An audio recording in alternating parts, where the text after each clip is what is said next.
We are back on the air. Welcome, everyone, to Mental Health Matters with Dr. Scott Terry and Rob Hubler. Woo! Hey, great to be back. You're listening to KRUU FM, the best radio station on the entire planet, if you didn't know that. We have an incredible special guest with us today.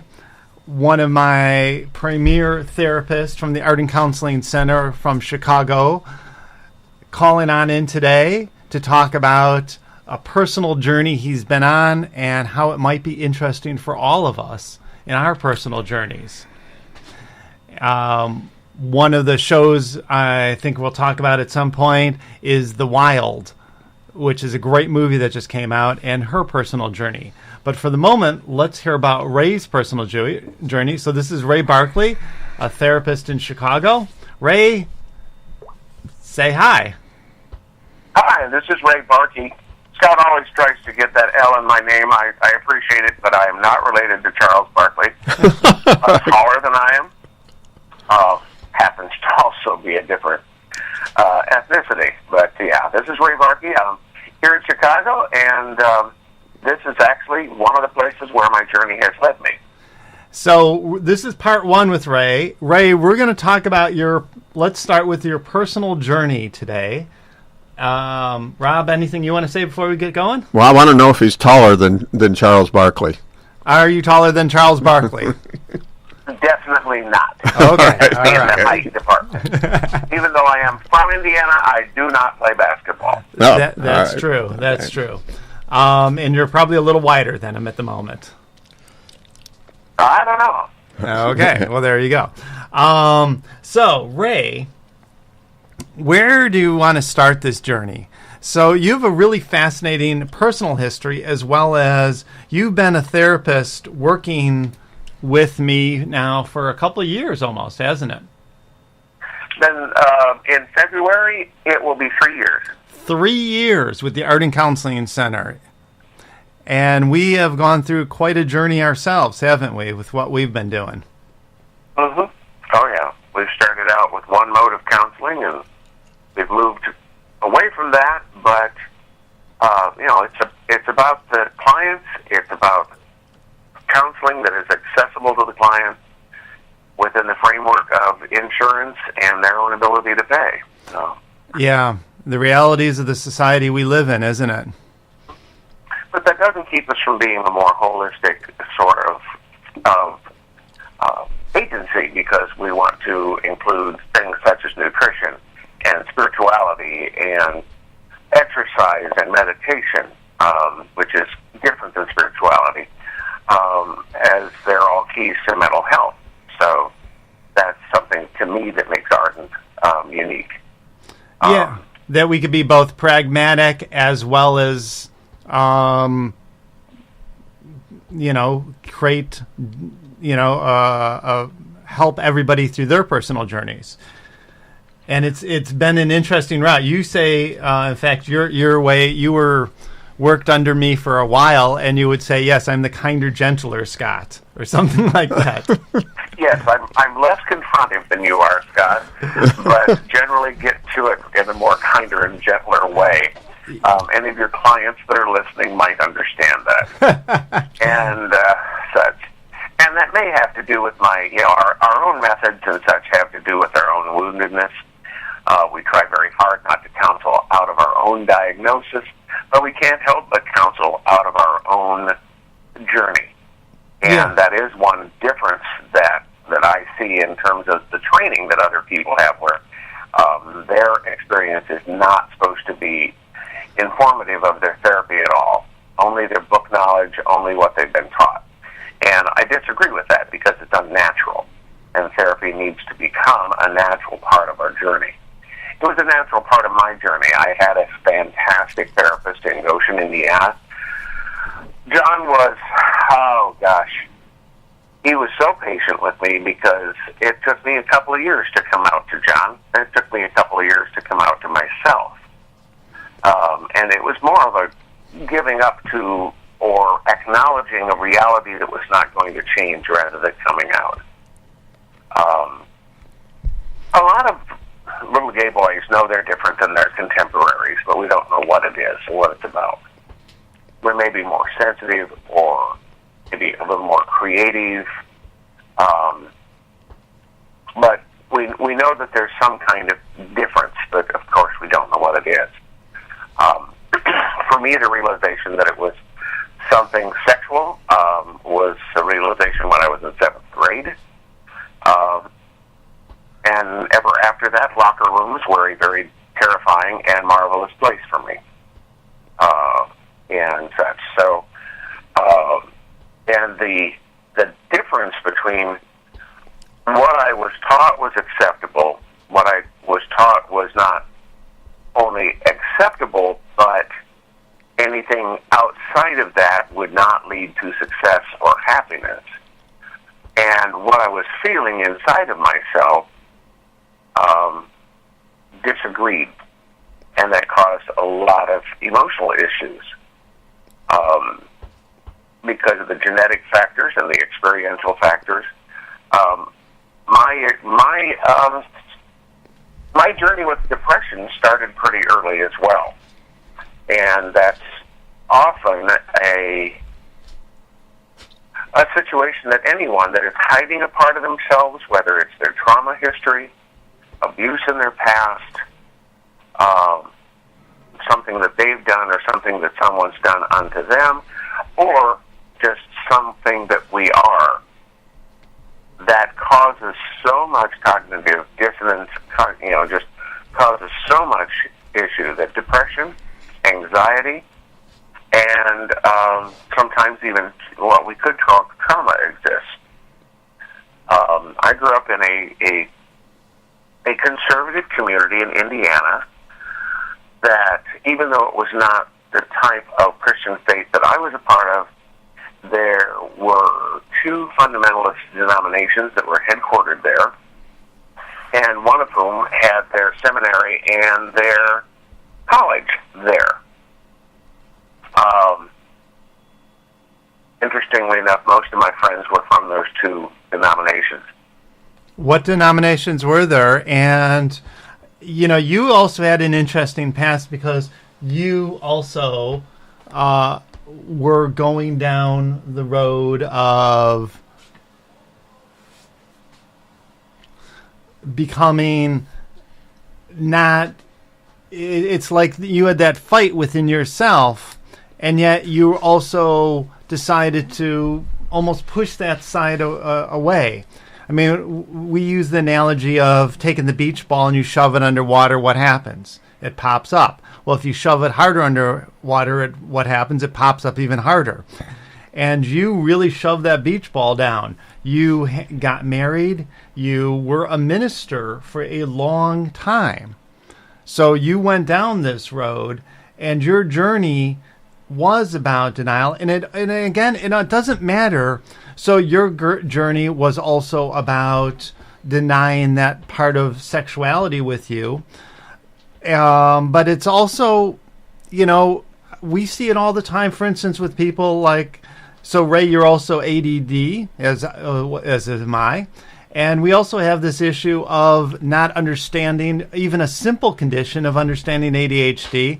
And so then you start denying that or start pushing away that side of yourself of how you could be more creative, how you could think in different dynamics and different possibilities, where you could take in diverse elements and hyper-focus at the same time. But when you don't know how to use whatever is going on with you, it becomes destructive. Isn't that how you'd say it, or how would you say it differently? Well, it does. It becomes destructive because if you're hiding, like I said, and I don't care what you're hiding, but if you're hiding a part of yourself, it goes against a basic yearning that we all have. That yearning is to be fully known and fully accepted. Beautiful. And I had a discussion with someone yesterday about the fact that it's unfortunate that when grandparents are raising grandchildren, because grandparents are supposed to be the unconditional love, that they're supposed to be an expression of unconditional love, where the parents are the ones limits, the parent and the grandparents, well, the limits don't matter because they aren't the parents. And that's a part of that whole thing as well. But coming out is not a decision.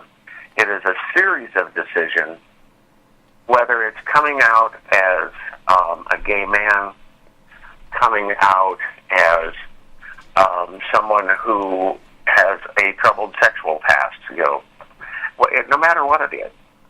And the first thing, and I'm looking at a book right now that was very important. I'm looking at my bookshelf, a book called Outing Yourself. And I've got another one about coming out to yourself. And that's very important, that you've got to keep yourself from blurting out rather than coming out. You have to be on the journey of accepting and understanding yourself.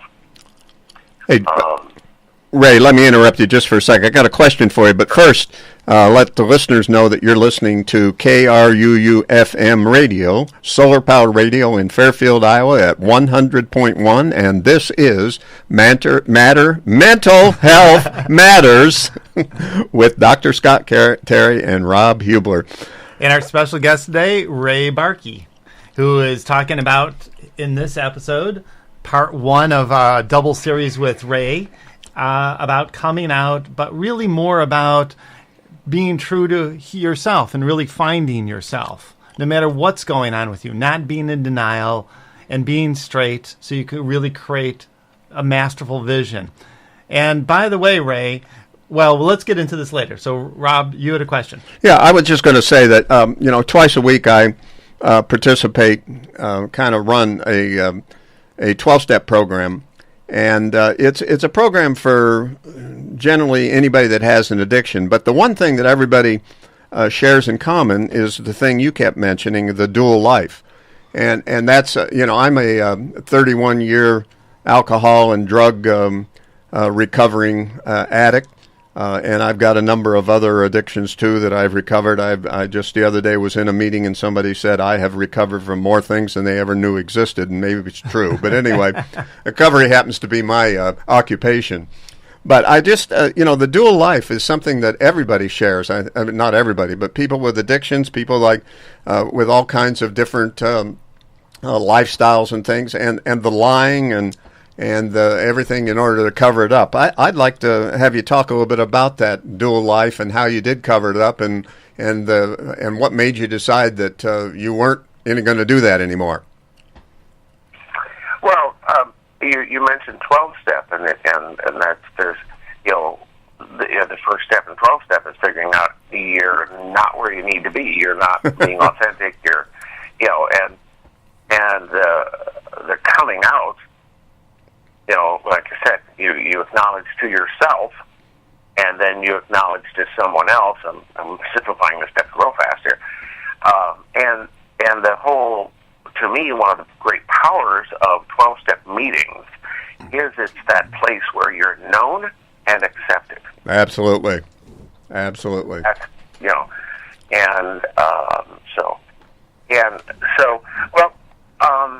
in my case, being a Christian man, and I kept praying, God, take this away from me, fix me.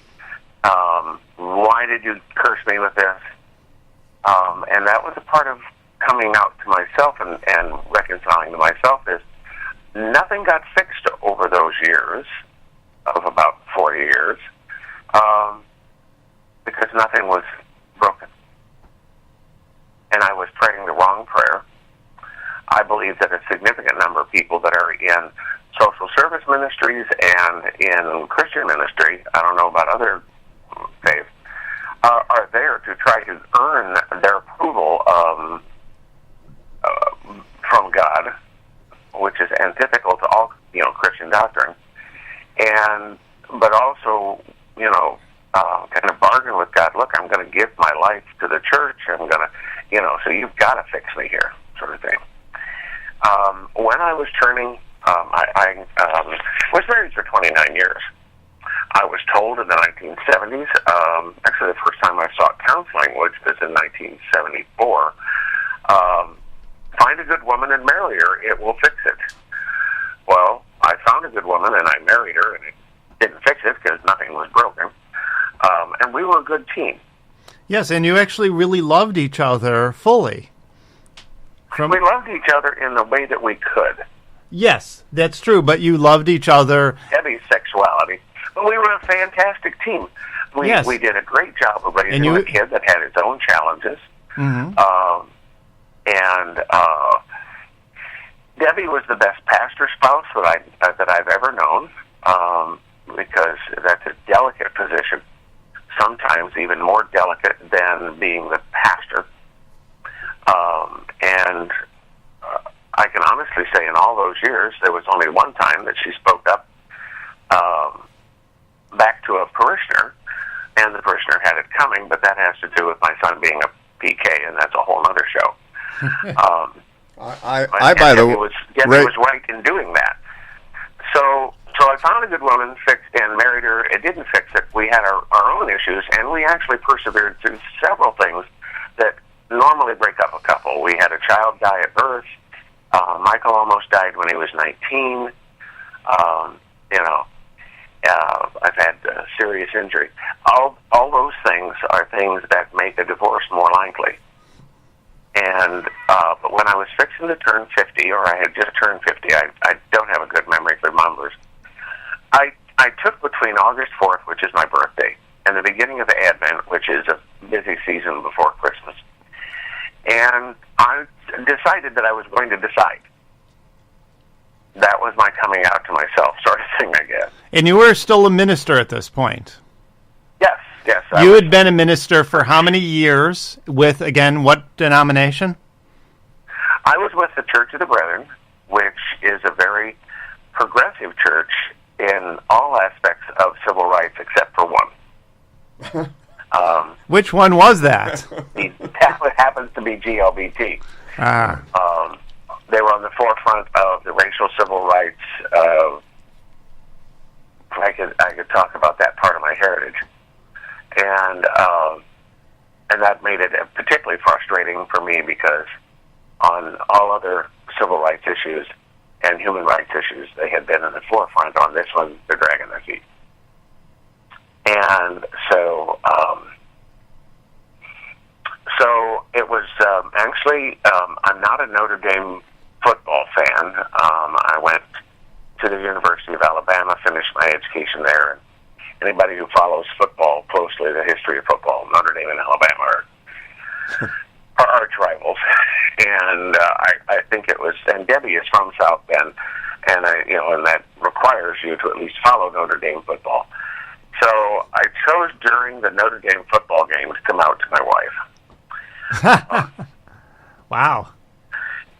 Okay, well, it was also Christmas break, and Debbie is a school teacher, and her teaching is ultimately very, very important to her. She is probably one of the best teachers in the world. Debbie has been in the special education field since the very beginning, when it was coming out of association work, and the law was requiring that we take responsibility as a society to educate our special kids too. And so, and her reaction was very non-dramatic, which is a pretty good indication of our relationship. She said, "Don't do anything that would mess up your ordination. We can't have you out of work. We can't afford it." Wow. Yeah. So, the biggest place Debbie has struggled has been the loss of her role in the church, because just like I was a pastor for over 25 years, she was a pastor's spouse for over 25 years and was excellent at it. And I think I can empathize with her because I was a very good pastor. I was an interim pastor towards the end, which an interim pastor is basically a church therapist.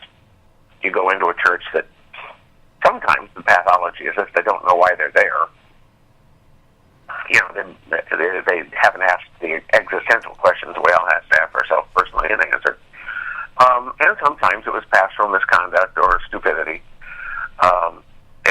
And so, I'd be sent to a church. My job was to diagnose the problem, develop a treatment plan, execute the treatment plan, and get the heck out. Like I said, so Debbie was denied that role, and we were a very, very good team. She still has a lot of animosity, I guess, or disappointment, because even though I'm back in ministry, she's not. I was serving a church. I had a contract. That was one of the things nice about interim administrator. So for a specific contract, my contract ended April 15th. So nothing public happened.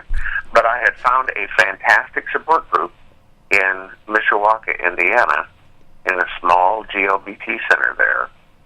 And that was my main support as I was coming out, as well as my therapist, John, because I came out to John, and we actually planned how I was going to tell Debbie. I also worked with one of my best friends who had also been married, who was a part of the support group, about how did he tell his wife, how did that work. And also then there's a group called Husbands Out to Wives.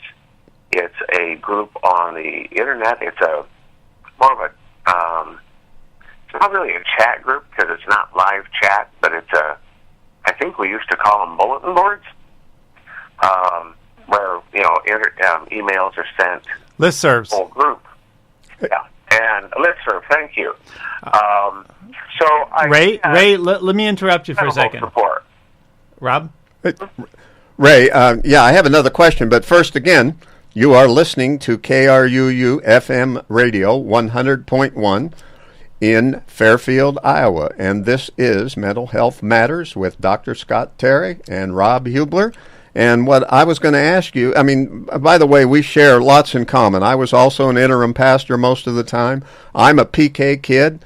I think my mom probably rivaled your wife as being the ideal pastor's wife. My dad was in the church for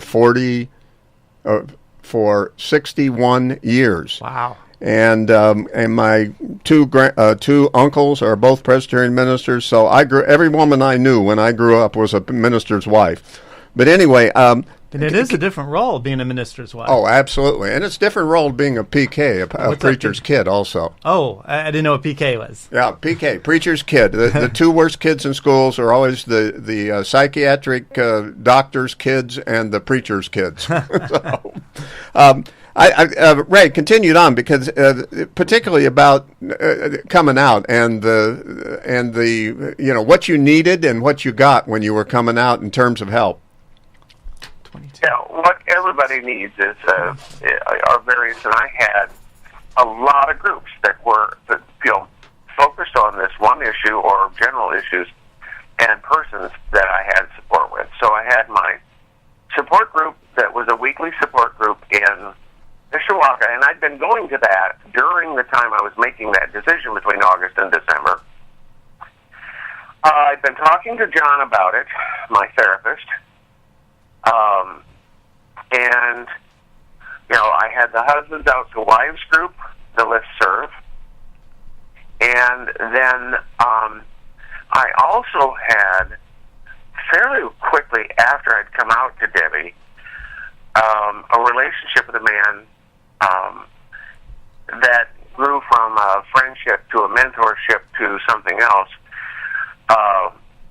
as I was more fully immersing myself in the gay community, because, like I said, kept things under wraps until I left the church. And